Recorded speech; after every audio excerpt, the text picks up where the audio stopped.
Welcome back to Smail Collision Center for your behind-the-scenes look at all of our high-tech equipment. Today I'm going to show you how we diagnose and repair all of your frame and panel damage. Here is your backstage pass. Follow me.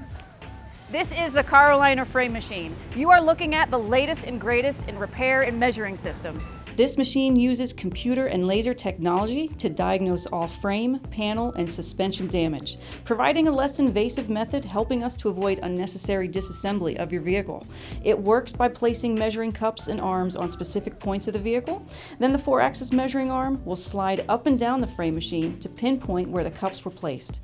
That's what tells us if parts of the frame have been bent or kinked or if panels have been misaligned. It accurately measures these things to the millimeter, helping us find the smallest amounts of damage. The car liner is quite integral to our shop in helping us to get your vehicle back to manufacturer specifications. Vehicle makers put a lot of trust in this system, and that's why we have it.